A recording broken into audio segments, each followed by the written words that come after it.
आजू ना धरती पा गोड़ परे करे तीज बरतिया पार्वती शिव शंभु के करे तीज बरतिया। राइजिंग बिहार में आज हमारे साथ बहुत ही कम उम्र के एक गायिका हैं। उनसे हम जानेंगे कि कहाँ के रहने वाली हैं। जी बताइए। नमस्कार, मेरा नाम सोनम कृति है और राइजिंग बिहार के लोगों को प्रणाम करती हूँ। मैं बिहार के नवादा ज़िला के मिसकौर गांव की रहने वाली लड़की हूँ। मेरे पिताजी का नाम उमाकांत बरुआ है और वो पटना में दूरदर्शन में जॉब करते हैं और सिंगिंग का जो मुझे लत लगा है तो उन्हीं से लगा है और संघर्ष करना भी उन्हीं से मैं सीखी हूँ। कैसे लगा कि कैसे ये चुन लिए कि ये जो सिंगिंग का जो कैरियर है वो बहुत अच्छा है? क्या और पिताजी इस तरह बताते थे हमेशा कि सिंगिंग एक बहुत बढ़िया कैरियर है, इसमें तुम कुछ करो, आगे बढ़ो, ऐसा कुछ?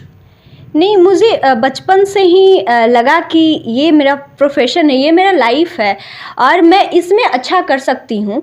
तो मैं इसीलिए इस चीज़ को, इस रास्ते को मैं चुनी हूँ। और तो फिर आपकी जो पढ़ाई लिखाई, इतनी कम उम्र में आप गाना गाती हैं तो साथ में पढ़ाई भी करना है, तो ये बहुत ही कठिन और बहुत संघर्ष का रास्ता है, मुझे जैसे लगता है। जी जी ये चीज़ तो होता है, कभी कभी दोनों टकरा जाता है, तो चीज़ों को संभालते हुए, मैनेज करते हुए करना पड़ता है। कभी कभी होता है कि लगातार शो चलता है। मैं सांस्कृतिक शो करती हूँ और दूरदर्शन में भी, रेडियो में भी करती हूँ और कभी कभी होता है कि एग्ज़ाम्स भी हैं और शो भी है, तो किसको मैं चुनूँ, तो ऐसा होता है। कभी ऐसा समय आया आपको कि उस दिन वो कार्यक्रम में बहुत कठिन हुआ और मुझे लगा कि अब जो गाना गाने का जो ये रास्ता है बहुत कठिन लगा, ऐसा पहलू आया जो बड़ी मुश्किल भरी रही, ऐसी कुछ बात है?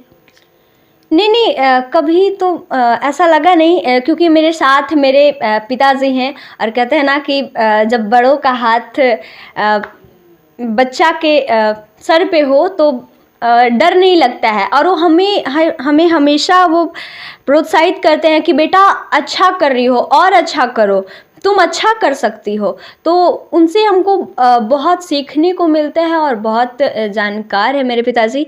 और मेरे पहले गुरु और हमेशा वो मेरे गुरु ही रहे, उनसे ही हम आज जो भी हैं बस उनके बदौलत ही हैं।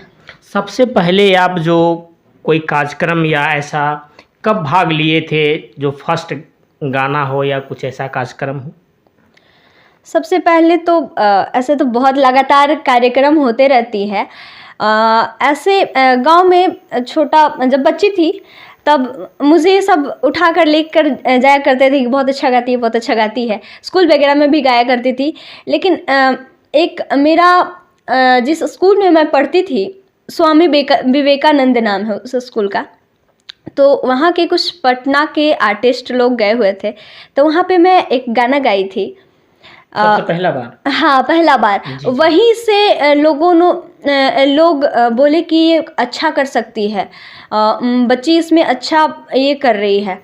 तब वहीं से फिर पापा बोले कि नहीं, पापा मेरे नहीं चाहते थे कि मतलब कि अभी बच्ची है, पढ़ लेगी तब कुछ करेगी। कितना उम्र होगा उसमें आपका?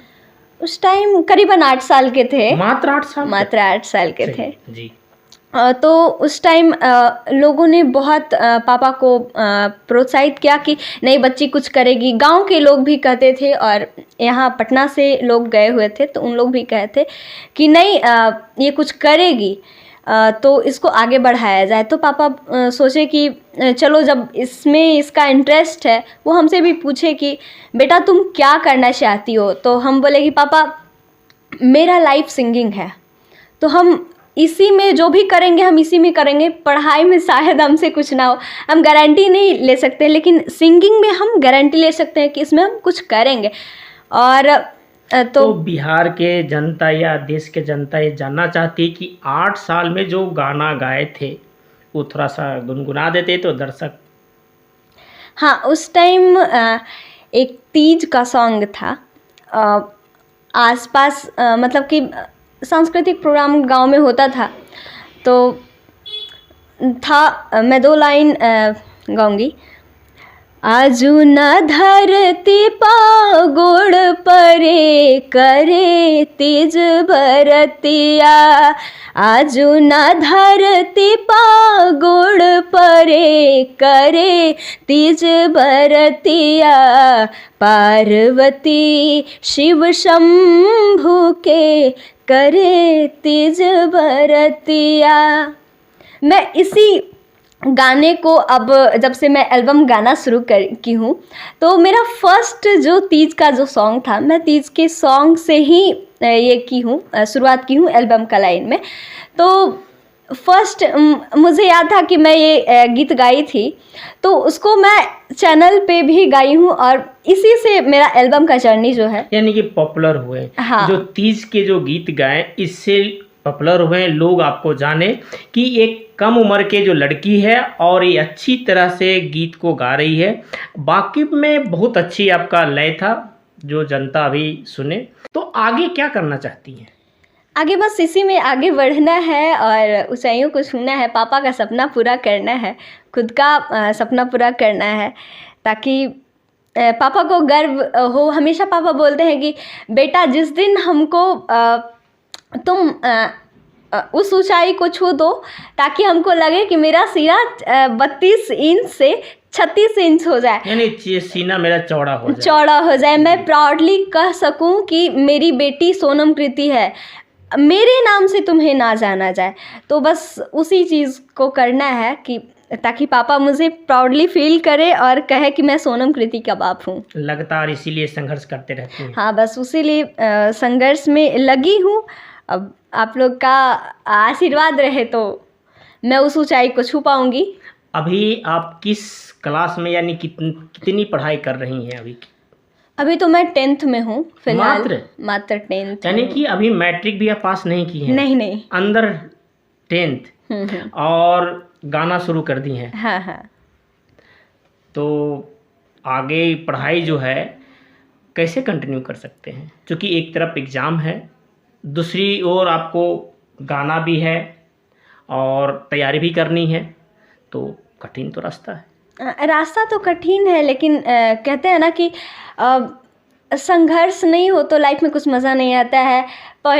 बाद में एक याद बनता है कि मैं ये की हूँ, तो वो तो होगा ही, कठिनाई तो आएगा ही, और कठिनाई नहीं आएगा तो फिर ऊंचा कैसे जाएंगे, उस चीज़ को कैसे हासिल करेंगे। तो होता तो है लेकिन करना है, यानी कि संघर्ष जारी रहेगा। हाँ, जारी। आप कहाँ प्रोग्राम की हैं, जानना चाहती है जनता? ऐसे तो जितने भी ज़िले हैं सभी जगह मैं प्रोग्राम की हूँ। ऐसे सरकारी प्रोग्राम जो बिहार सरकार की तरफ से जो भी होता है, अभी मैं फ़िलहाल पर्यटन विभाग से की थी। देवघर का जो सुल्तानगंज में प्रोग्राम होता है वहाँ गई हुई थी। अभी 1 अक्टूबर को जो पितृ पक्ष वाला चल रहा है, जी। वहाँ पे 1 तारीख को मेरा प्रस्तुति हुई है और पब्लिक काफ़ी खुश थी मेरे शो से, मेरी गायकी से। तो बस ऐसे ही पब्लिक का प्यार हम पे बना रहे। अच्छा, कभी ऐसा नहीं माँ बोली है कि बेटी तुमको पढ़ाई करना है, गाना गाना है, मगर रोटी बनाने के लिए भी सीखना है, इस तरह से कोई बात? नहीं, मम्मी अब मम्मी तो मम्मी होती है ना, मम्मी चाहेगी मेरी बेटी सर्वगुण संपूर्ण रहे, सब कुछ हो। तो मम्मी का भी इच्छा पूरा करना पड़ता है। कभी कभी होता है कि लाओ मम्मी मैं रोटी बना देती हूँ, भाई बहुत ज़्यादा थक गई हो, तो ऐसा होता है। तो मम्मी क्या जवाब देती हैं आपको? मम्मी बोलती है कि सारा काम करो बेटा, अपने लक्ष्य को भी ये करो। उसका गायकी से कोई ये नहीं होता है, उनका रहता है कि कुछ अच्छा करो, बस गलत के रास्ते पे मत जाओ। यानी कि माता पिता दोनों का आपको प्यार मिलता है, बहुत ज़्यादा सपोर्ट रहता है। तो जो गाना गाती हैं स्टेज पर या बिहार सरकार में, ठीक है, तो आप तैयारी कहाँ करते हैं? तैयारी घर पे ही करती हूँ। तो घर पे पूरा सेट वगैरह सब लगा हुआ है? हाँ, कुछ कुछ हारमोनियम, तबला, ये 2 चीज़ मेरा इंस्ट्रूमेंट है। तानपुरा मैं खुद बजाती हूँ, हारमोनियम को मैं खुद बजाती हूँ। तबले का भी कुछ जानकारी है मुझे, और बाकी तो स्टूडियो का जर्नी चालू रहता है। तो तबला आप खुद बजाती हैं, हारमोनियम खुद बजाती हैं, तो ताल कैसे मिलता है? ये तो ताल तो एक आदमी दे नहीं सकते हैं ना, उसके लिए तो कोई किसी का सहायता तो लेना पड़ेगा। हाँ, नहीं तो वैसे लोग रहते हैं, अवेलेबल लोग रहते हैं, मैं बुलाती हूँ कुछ लोगों को, ताकि उस चीज़ का रिहर्सल हो सके, तब और वहाँ जाके धमाका कर सके स्टेज पे। कर देते हैं हाँ, कभी-कभी। तो वो होता है। देवघर में मेरा जो परफॉर्मेंस था, उससे काफ़ी पब्लिक, मतलब कि एक होता है कि मुझे ग्रीन रूम से स्टेज तक आने की जर्नी मात्र मतलब कि 4-5 सेकेंड का होता है, तो वहाँ तक आने में मुझे आधा घंटा लगा था, ऐसा हो गया था। तो ये चीज़ें देखकर बहुत खुशी होती है कि शायद मैं बहुत जल्द पापा का 36 इंच का सीना चौड़ा कर सकती हूँ। ऐसा कभी लगा है कि आज मैं इस गीत को या गाना को मैंने गाया हूँ, जिससे पब्लिक खूब झूमा हो, या खूब उसको पब्लिकिस किया हो, या खूब उसका चला हो, इस तरह का कोई गाना आपके साथ? हाँ, ऐसा तो 2 सॉन्ग मेरा रहा है। एक तो पहला जब मैं एल्बम गाई थी, तो उसमें एक ही दिन में करीबन मिलियंस लोग देखे थे। जब उस टाइम मुझे एल्बम में लोग जानते भी नहीं थे। जी। प्रोग्राम के शो के दरमियान लोग जानते थे, और मैं इधर एक चैनल से गाई हुई थी, सावन का ही गीत था। जी, थोड़ा सा जानना चाहती है वो, आप हाँ, देते हैं? बिल्कुल। हो मोरा दर्द होला, हो मोरा दर्द होला, नरमे कलाई में भांग के पिसाई में ना। हो मोरा दर्द होला, नरमे कलाई में भांग के पिसाई में ना। पिसाई में ना हो, पिसाई में ना, हो मोरा दर्द होला, नरमे कलाई में भांग के पिसाई में ना। इस पे स्टेज पे लोग मत पूछिए, मतलब उलट घुलट जाते हैं, खूब ताली बजी। हाँ, और ये डिमांडेड सॉन्ग रहता है जहाँ भी जाती हूँ, कोई भी सीजन हो। ये पितृ पक्ष वाला भी था, तो मुझे नहीं लगा था कि लोग डिमांड करेंगे, लेकिन वहाँ कुछ प्रशासन के लोग थे, तो उन्होंने सर्च करके मुझे देखा था, तो वो बोले कि आप देवघर वाले में ये सॉन्ग गाई थी, तो बहुत अच्छा लगा था। ये गाई, जबकि सांस्कृतिक प्रोग्राम में ज़्यादा टाइम नहीं होता है, आधा 1 घंटा का सिर्फ टाइम मिलता है, तो टाइम अप हो जाता है, फिर दूसरे कलाकार का भी होता है, तो दूसरे कलाकार वाले में से भी मतलब कि एक होता है कि पब्लिक का डिमांड, और तो फिर मुझे गाना पड़ा था ये सॉन्ग। तो ये देखकर अच्छा लगता है कि चलो पब्लिक इतना इसका कुछ तो बेनिफिट मिल रहा है मेहनत करने का। अभी कोई नई एल्बम आ रही है, या कोई ऐसा कोई गाना आ रही है जो कि कुछ दिन में रिलीज होने वाला है? हाँ, अभी तो करवा चौथ आ रहा है 1 नवंबर को, तो उसका सॉन्ग कल ही रिकॉर्ड हुआ है, MMC म्यूज़िक मॉर्निंग से आने वाली है, और इस पे कई सारे सॉन्ग्स मेरे हैं, सुन सकते हैं। तो ये सॉन्ग है,